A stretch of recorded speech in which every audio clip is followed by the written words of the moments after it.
Welcome to the Development Authority regular meeting, Wednesday, March 26, 2025 at 5:33 p.m. Right. Roll call.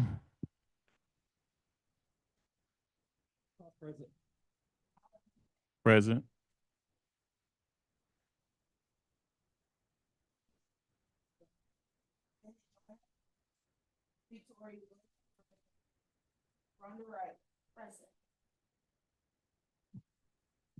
Right. Can we get a motion to amend the agenda to add Prestwick for a proposal of purchase of 2 lots? All in favor? Aye. Right. A motion for approval of the February 25th, 2025 meeting minutes? All in favor?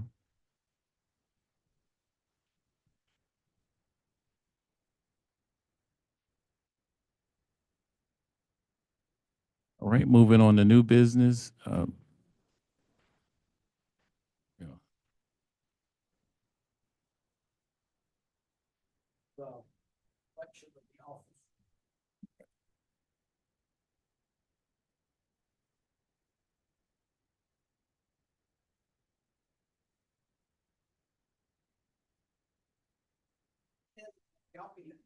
Make sure you get on the recording. Under the bylaws, officers are to be elected once a year at the first meeting of the year.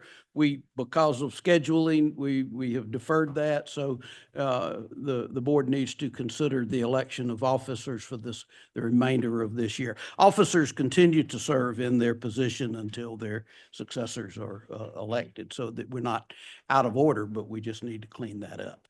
So someone can nominate to a slate of officers being the current officers and that they remain in their position, or you can nominate new officers, whatever the board's pleasure is. Mike, please. She asked to hear who the present officers are. Oh, okay. Continue it. If that would be okay.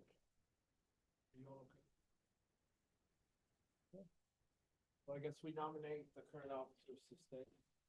If you make that as a nomination, someone has to second it. I second.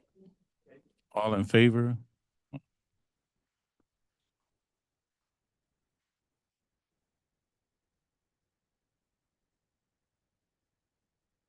Asking to hear from them before. Oh, I'm sorry. Go ahead. I know that they want to do this, and I want to know that they want to continue before I vote. That's all.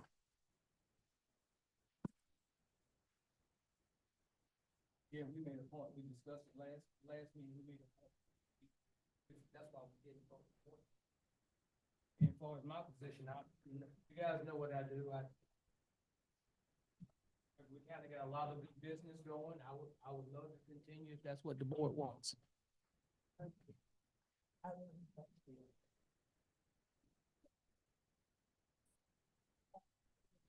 So I appreciate that.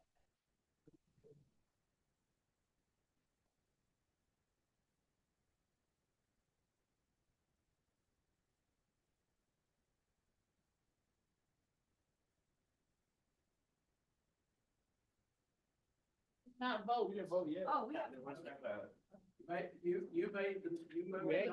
actually did. Voted before. We didn't vote. You moved the nomination. You seconded I the second it, okay, nomination. And now we vote. Now you vote. okay. All in favor?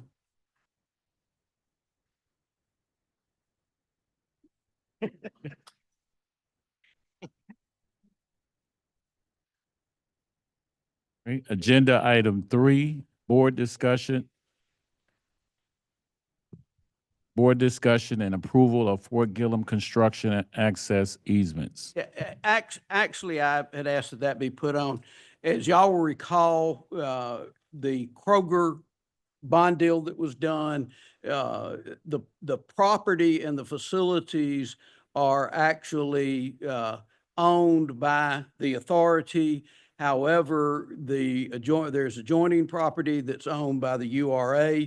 There is a new access road to be put in, and therefore right-of-way has to be deeded to the city for the purposes of that. Kroger has asked our participation in that. City has approved it, and the city has signed off on it. The URA has approved it, the URA has signed off on it. Billy's actually signed the easement, but I need the board's ratification of his signing the easement. We're not giving up anything. Because we only hold title to the property pending Kroger paying off the bonds. So, well, we're not making anything. We're not giving up anything. It's just a matter of making sure we go through the proper hoops before the city puts a road in out there. All in favor? Either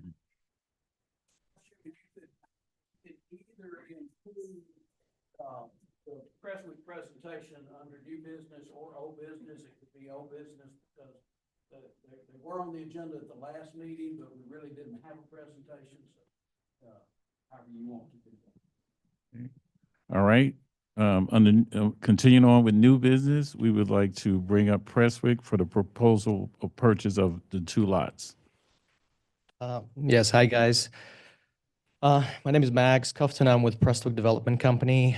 Our address is at 3715 Northside Parkway Northwest, Twin Building 200, Suite 175. Edric Harris was here last month, presenting the project. Unfortunately, he could not attend this meeting. He's tied up at the Georgia DCA conference. So I'm here in his stead. So please bear with me. I'm here essentially to hopefully finalize the approval of land acquisition of the 2 parcels needed for our development. I don't have much more to say. I believe Dan Bradfield, our attorney, has been in contact with Mr. Glaze on some of the contract language already. I can give you any more details if you have any specific questions. But in essence, we are trying to submit an application to DCA mid-May for award.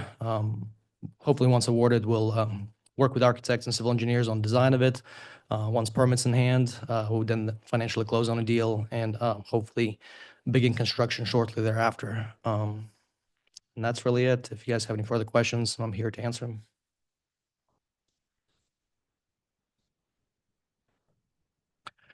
So I can kind of outline the whole process. Let's see, actually, I took some notes here. So the tax credit application goes in May. This season, DCA actually does a 2-stage process. Initially, we hear back in May, June. Yeah, so May, June of 2026 is when we would break ground, hopefully.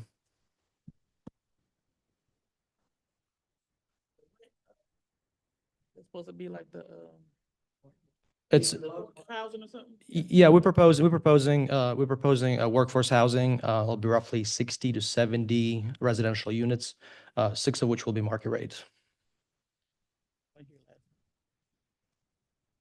I believe also, I'm not sure if you guys seen the preliminary plans, there'll be a retail component as well as the amenity for the community, as well as some live work units on the ground level.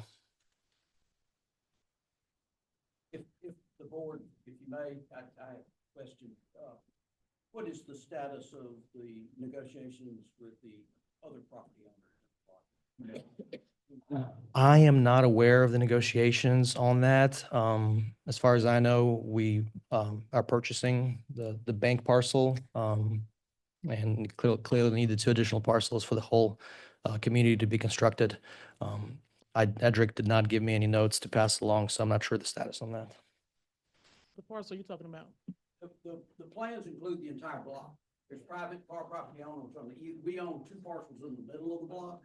There's private property owners that own property on either side of us. Our property is not adequate to do the whole property. It's just a piece of all the property. It has to be acquired. Already have the other properties on there. And I'm not sure it's a minor detail. I'm not sure if it matters entirely, but yes, 2 parcels that we discussed, and the bank parcel, which is, if you look plan north, it's adjacent to the left. So it's not, I guess, the entirety of the block. But full parcels essentially. I don't know. I don't want to misrepresent. I believe we're in contract negotiations right now with the bank parcel. For our application, we do need to provide evidence of site control for the application to be accepted. So I would imagine that we are either under contract or about to be under contract with them. And you said 60 to 70 units? 60 to 70, again, forgive me, I don't do the underwriting. I'm more of a design construction manager. I kind of take over once we have the application approved. 60 to 70, I'm not sure what the variables are, but they'll fall in that range somewhere. If I remember correctly, the proposed purchase price was 200,000. I think that's correct. That's what I have in my notes. Yeah, the notes say we're capped at 200K. I think it's total. These two targets back.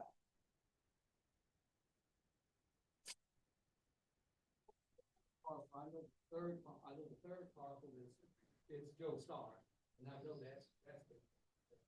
What is the fourth? You're gonna have to help me, Joe, if I am facing the property. The really nice building there. It's Looks like on- it should be going down. Okay, is that the one on the right-hand side if I'm facing the property? That would be on the left. On the left-hand side. So it's right behind us, right? So if Yeah. you're standing this way, the bank building is here. And then that's Joe Starr's property. Correct. Yeah, y'all would, okay. Yeah. And then The old Georgia Power Building? Yes, Okay. yes. and then the other property on your rendering here, you're not acquiring the property that. Correct, we're not. Okay.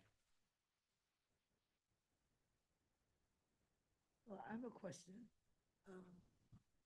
In the event that, if you don't get your third or fourth parcel, will we retain ownership of ours?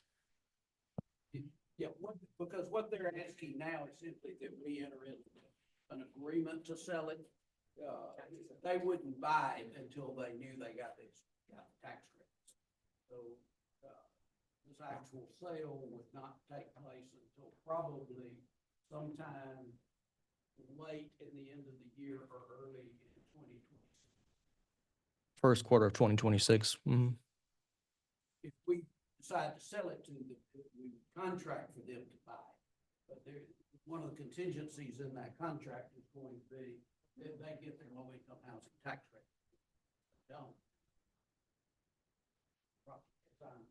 Correct, yeah. And just some more information for you. Once the application is submitted, there's a self-scoring portion. We score really well. Actually, in my notes, I think I have that we score 84. And last year, award cutoff line was 81. So we're above what last year's scoring criteria would have been. So we're pretty optimistic that this would go through. But for those of you who may not be familiar, low-income housing tax credits are a federal program administered by the Department of Community Affairs. They're awarded on a competitive basis each year. So developers all submit their application by May. DCA goes through them, ranks them, scores them, and makes an award, usually in October, sometime in the fall. Sometimes it's been earlier, maybe September 12th, I think is the last year's award came out in September 12th. So yeah, by then for sure. September, October timeframe in the fall. Bank developers generally will close on the properties and their financing, intending to do or to begin construction in the calendar year following the year of the award. That's correct. Just one more time, how many units and what percentage, Let's see, 60 to 70 units will be developed. and what percentage of it is market and In my notes, it says that 6 units will be market rate. The rest will be workforce housing ranging from 60% AMI to 80% AMI. Thank you. Have a dollar amount? So if you do the calculation, I guess that lands rent averages somewhere between $1,000 a month to $1,600 on the high end. So The allowable rent calculations are based on that 60% or 80% of what the average median income for the metropolitan Atlanta area is. So not what Forest Park's median. Right now, I don't know off the top of my head, but AMI for the Atlanta metropolitan Atlanta area is for a family of four is what, 80,000 a year. I don't have the exact number, but Okay, it'd be- and the reason for the range, the rent range being $600, I guess we'll have 1-bedroom units, two-bedroom units, and three-bedroom units as well. So 3-bedroom unit variety would fall under $1,600 a month range. Procedural standpoint, we probably need to go into an executive session for the board to discuss the sale and under what conditions and terms they would be willing to sell the property if they're so interested in selling it. I've asked them to stay in case we get into the executive session and we have questions for them. We certainly won't be able to try to get answers. And then after that executive session, the board can determine if they want to sell and under what terms. If I have a question about parking and traffic, do you do that assessment early or does that come?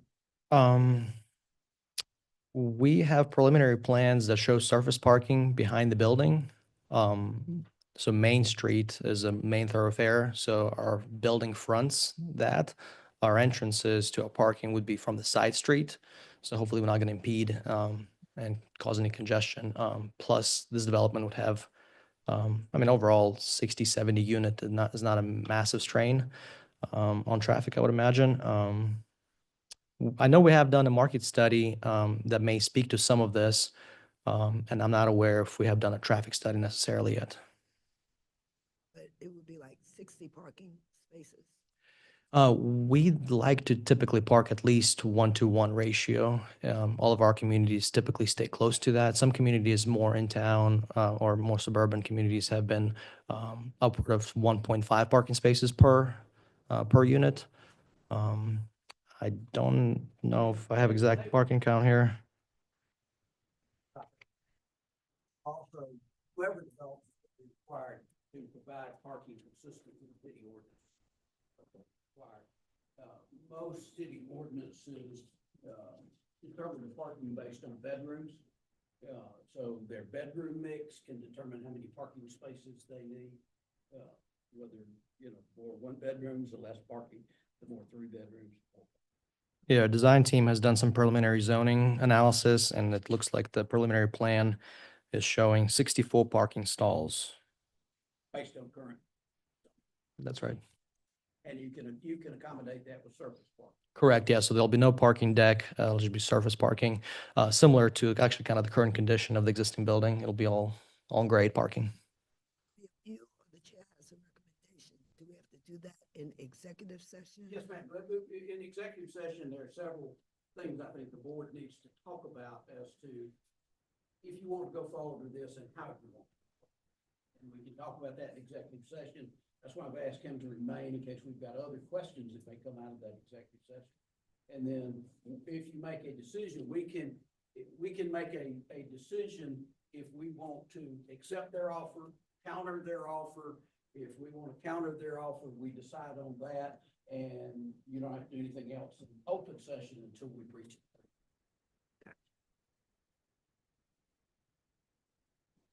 Anybody have any other questions for them about the project? If you'll hang around. Yep, sounds good. Thank you so much. Thank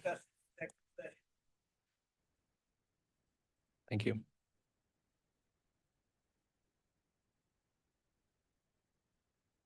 We got a couple of other things on our business. Okay, go ahead. All right. Economic Development Update, old business. Agenda item 4, review and discussion of 2025 property landscaping services. Good afternoon, everyone. So I am Rochelle Dennis. I am now your interim Economic Development Director. Marcellus Williams, who was the Economic Development Director's last day with the City of Forest Park, was last Friday. I know, so we wish him well, and I will be stepping into this role for the foreseeable future. I want to provide, thank you. Provide a couple of, well, thank you, y'all are so sweet. Provide to y'all a couple of quick updates on some things. We have been working through the past couple of months on a rebrand for the Economic Development Office. We have a new logo and a new look coming with new collateral and stuff so that we really are market ready and prepared to market our services and what we have here in the city of Forest Park. So there will be a full rollout of our new brand and collateral at next month's meeting. We are also at the same time finalizing the Main Street logo. So if you remember, we now have an official Main Street program. We now have a beautiful Main Street logo. It looks absolutely fantastic, but that will be coming as well. So those two things kind of working at the same time.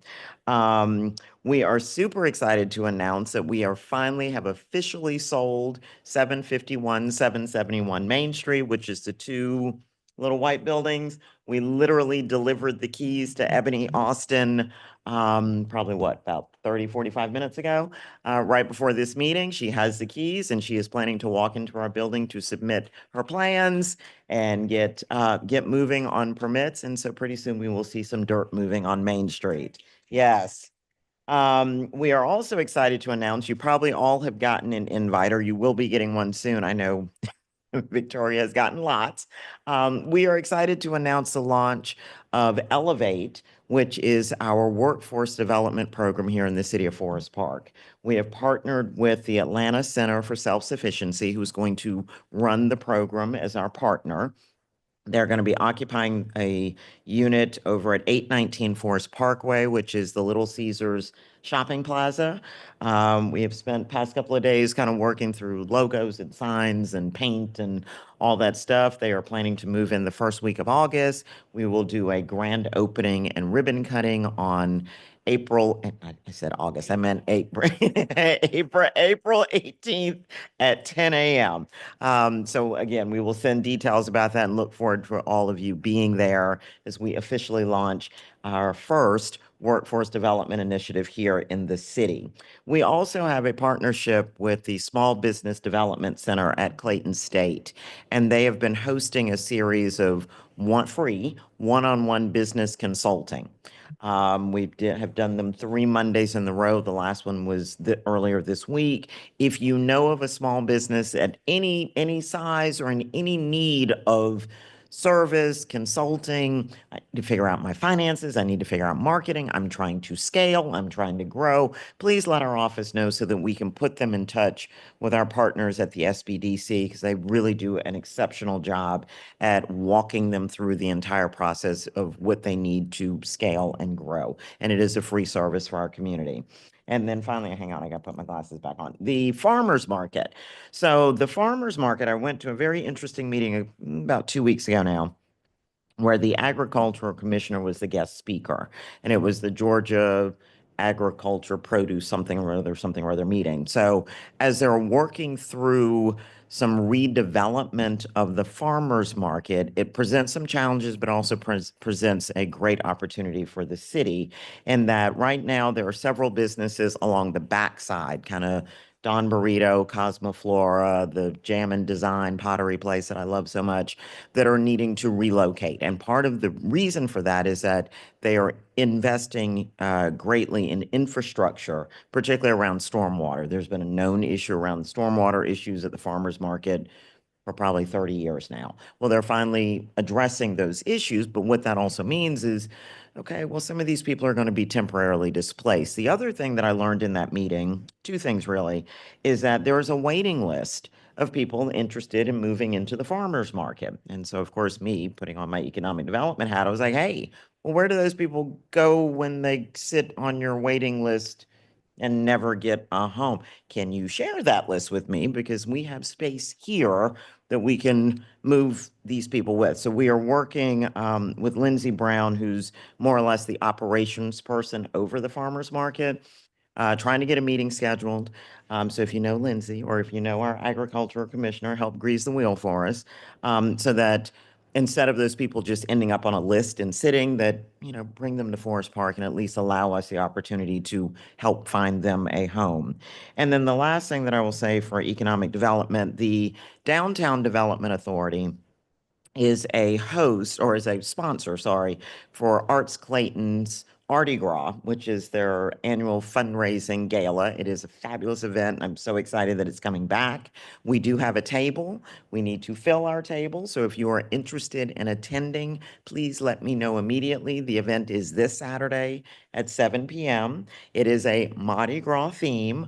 There will be a second line. There might be a brass band, but it's generally a fantastic event. But if you are interested in attending and representing the city of Forest Park and our board authorities, please let me know. Yes, sorry, it's at the Morrow Center. At the Morrow Center, it starts at 7 o'clock. Well, we are a sponsor, so you would be our guest. But I need to know pretty quickly because they've already started stalking me for the names of our table mates. And I think that is all I have about the economic development update. Are there any questions? No? All right, thank you, thank you. All right, so I'm gonna go ahead and move on, if there are no objections, to give you a quick update on your property landscape services on page, we're in here, on page 9 of your packet. So if you'll remember that Anderson Lawn Care maintains all of our downtown properties for the DDA and the DA. And we it was a yeoman's task to get all of these on the same schedule with the same contractor. So I didn't have cut grass over here and grass that was too tall over here. But we kind of got through that last year. This is what is represented is $887.94. He does a weekly cut. This is the list of your properties that he is cutting going forward. He actually did his first cut last week, and will continue to cut through October-ish on a weekly basis, and then we'll tailor off until we're done. The contract for him, which is on page 10.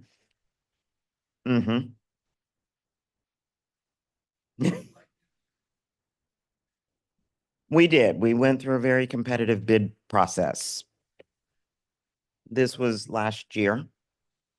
Our contract ends with him. It's still currently under contract. The contract ends in August, so we will look to rebid in end of June before we go into the next fiscal year. However, with him, we can opt to, we do have a clause within the contract that we can opt to, unless we give written notice that we don't want to extend, we will automatically roll into another year contract. But we most definitely can take it back out to bid again. $800.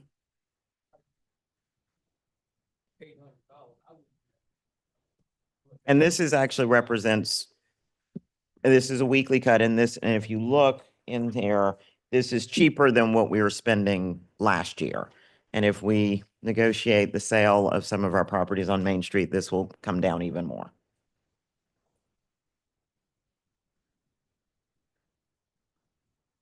Mm-hmm.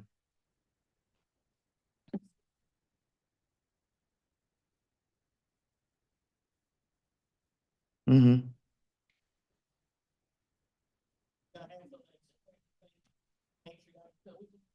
No, that is just the agreement that we kind of negotiated between the DDA and the DA. So there was some consistency, but we definitely can look at,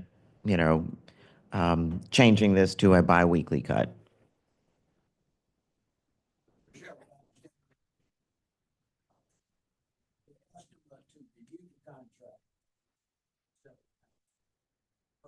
Mm-hmm.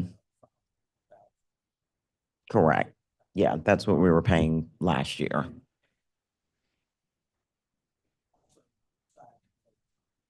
To biweekly, correct.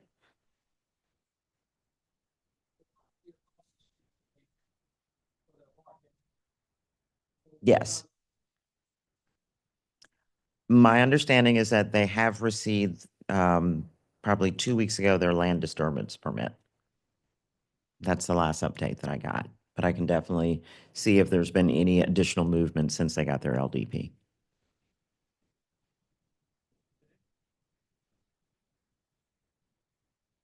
No. Yeah, I'm just showing you where we are right now. This is what the weekly cut is.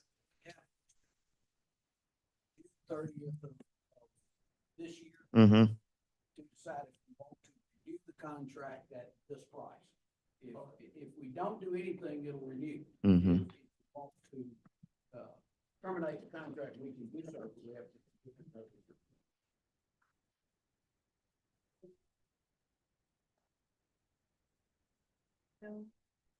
By the June. Yes, ma'am. Correct.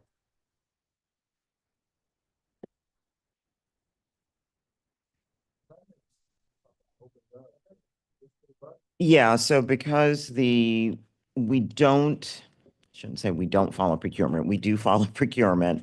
We don't have to post as an authority that way, but we had 4 or 5, either 4 or 5, I'd have to go back and look, companies that bid on our landscape services for last year.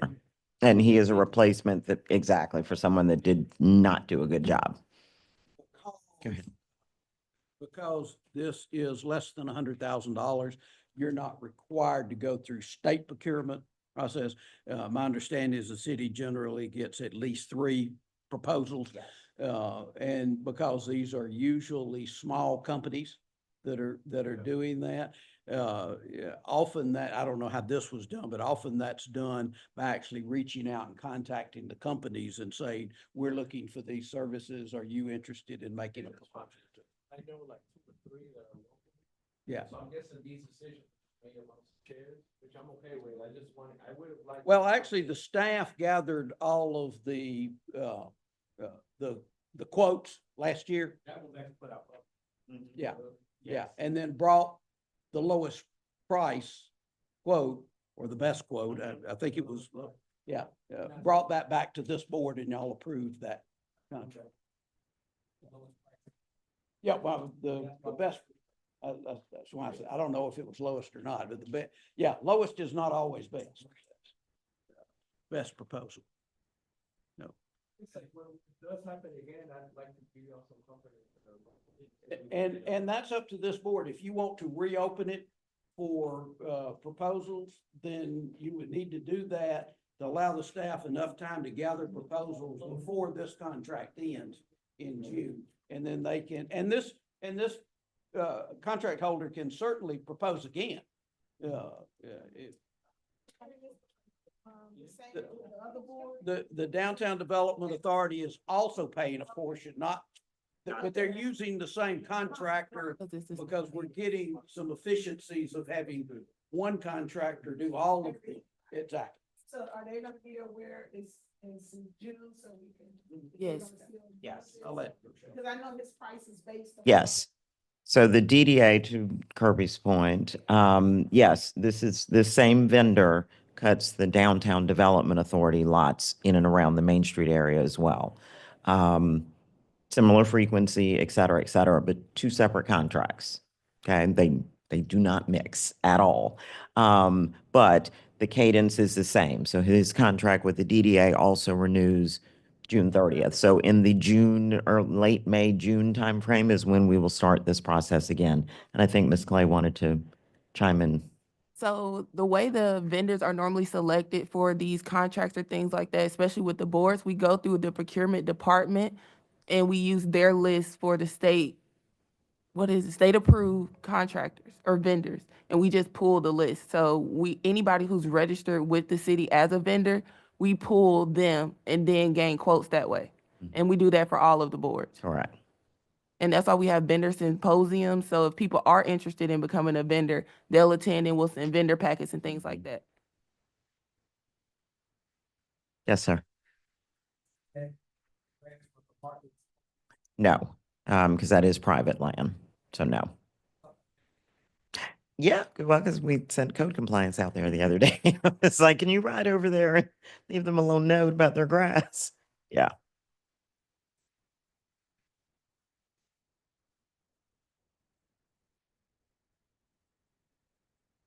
Lower than the last year. Then the guy that failed, he that got about $200 or $300. But the company, I imagine my price would be cheaper if I'm doing it for 2 different parties than just doing it for one. So can I just say,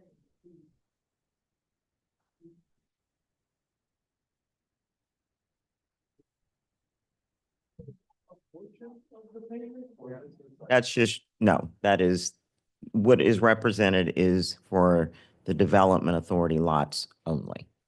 Correct.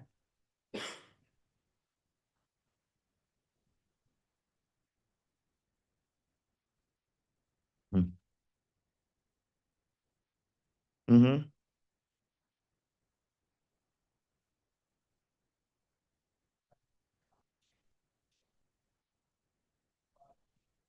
Is on that. Mm-hmm. He's rotating. Yeah. Even though Mm-hmm.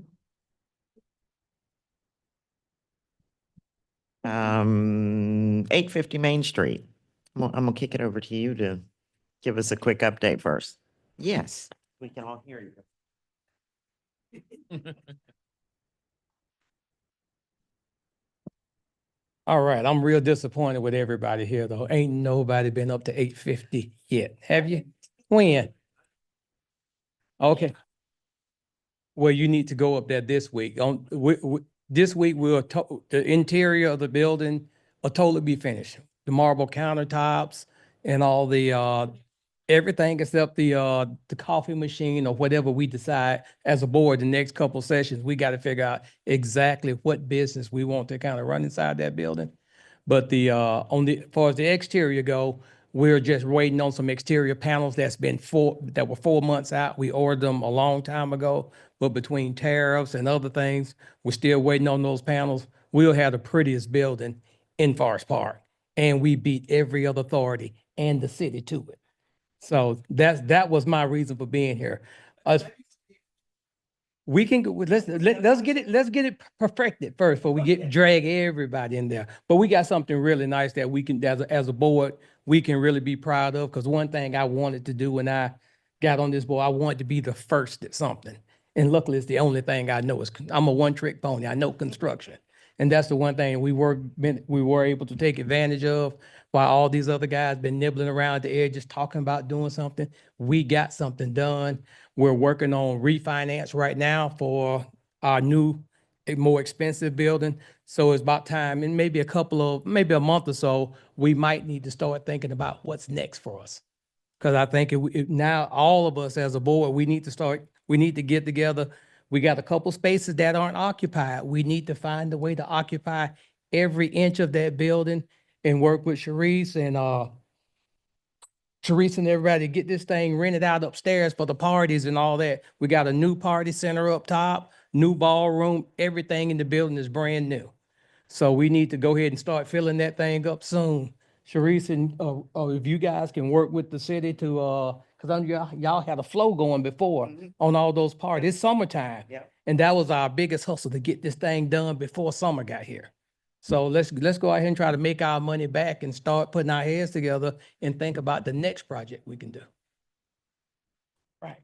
Wanted to add one thing to it. So as we are, I need my eyes, as we're looking at the leasing out the space, one of the things that we're also doing is going back to the SBDC over at Clayton State, as they are helping to, as they identify businesses that are looking to expand and grow. It's like, well, hey, I got a space for them over here. So we're kind of really leveraging that partnership. So right now we've got the proposed coffee shop space, which is absolutely beautiful. And then there is the ballroom upstairs that's been redone. And on the bottom floor, there are 3 additional office spaces. And really looking at, yes. And 2 office spaces. I knew I was going to forget something. And 2 office spaces upstairs. We have a total of 5 spaces, in addition to the coffee shop or the proposed coffee shop space for lease. So think in terms of what you want to see. Small retail, professional service type building. But the point is that, yes, it would be great to have an attorney's office or a real estate office or whatever, but it would also be nice to have, a small boutique or a tailor, or think of the things that you don't have in Forest Park that you would like to see in Main Street. I just want to share something.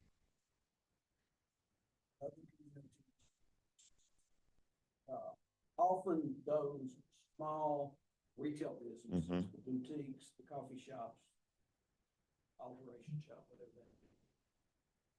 This is Kirby speaking. Don't fail because they got a bad business plan, or they don't have good owners. They fail because they run out of money before they run out of state. Yep. Because you've never run a business before. One of the things I've seen done is work with the small business center at Lake State. Use the space upstairs to hold classes. Mm-hmm. And one of the That's a great requirements idea. of the lease, if you're a new business, is that You have to get- classes. It's a great idea. The success rate of those businesses Mhm. goes up dramatically when the people who are running the businesses get that. It doesn't cost them anything. Mm-hmm. But the idea is you get them in there, they learn to run their business. Your goal is to have them outgrow that. Go buy their own building downtown and put somebody else in there who's starting a business. But making that training not just available, but mandatory. You gotta do so many training sessions as part of your lease. I heard that was the idea with the business incubators allegedly that we had on Main Street, and it just became, business just being there. Yeah. But I went to a training also, which in Statesboro, that's what they did, and they linked up with the local university. We had a. They'll do that, they'll provide classes. Mm-hmm. I mean, they have classes on everything under the sun to run your business. Everything. And it's free. Most people fail, not because they're not good at what they do, Mhm. they don't know how to run the business. Right. Yep. Techniques of. Me too. All right. Any other questions about 850?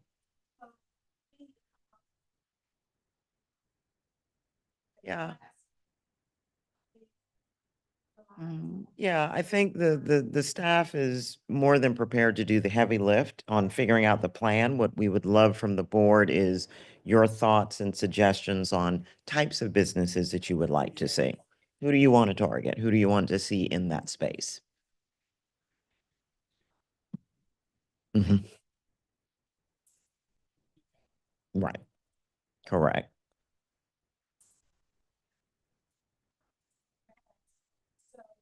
What is the timeline? Yeah, because I know that everything is moving fast. So what is the timeline that we need to kind of like come up with? So you can know how to put forth. I would say, and I will, yeah, and I can follow up with you all via email, but I would say by the next board meeting, I need to have from you, and it doesn't need to be perfect, but just put some thought around what you want to see in that space.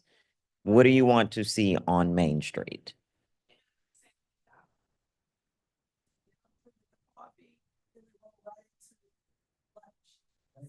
Now be mindful, now that Forest Park is, the grapevine has moved forward. Yep. We have restaurants, coffee. Mm-hmm. Coffee shop, with the drive-through. Mm-hmm. That job today. Right.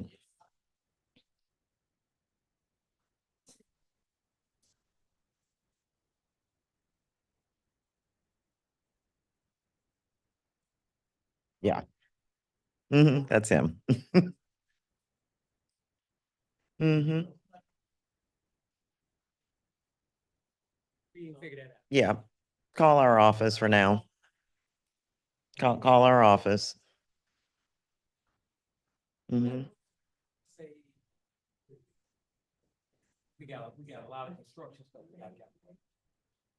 So you saying by how soon we, by the next meeting? Mm-hmm. Yes, ma'am.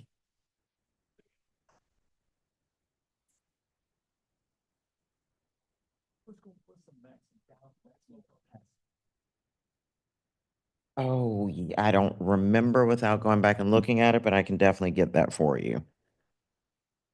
Because I know we did have that from when it previously was, yeah, I don't have it here, from when it previously was an event space or a ballroom space. But I can definitely get that for you.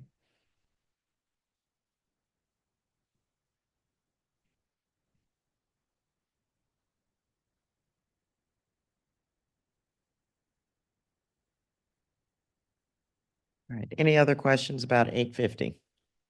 No? All right. Thank you much. Vice Chair, I have to confess that I actually told Sharice the agenda was fine and noticed that you didn't put legal on the agenda after that. I do have one report for you before we adjourn into executive session. Each of you should have in your materials some pages that are marked 36, 62, 6 powers of authority generally.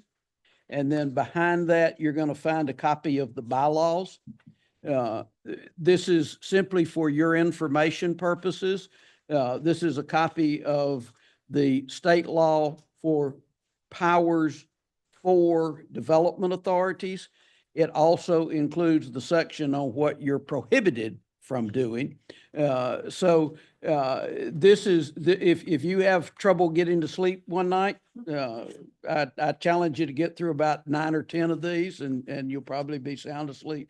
But what I would encourage you to do is read them. And then at a subsequent meeting, if you want to take the time for me to go through these with you and discuss these, because these are in legalese, they're written by lawyers, we can talk about them, but they're there so that you can educate yourself about what your powers as an authority are. You don't have one? Well, here you do now. And we do need an executive session for the purposes of discussing matters of real estate, because I have about 3 different real estate items. All right. Purposes of discussing. All in favor?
Chairman, you ready?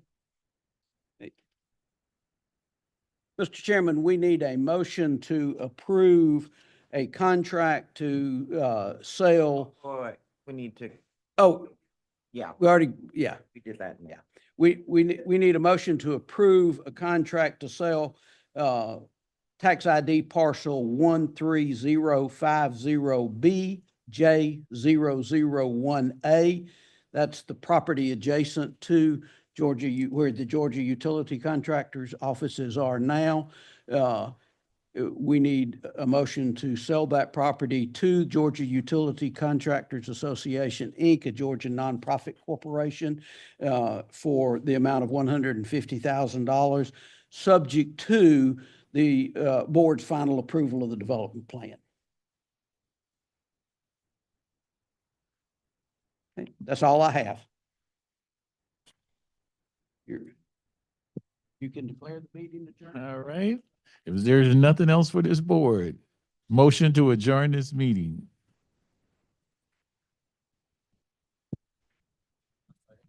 All in favor?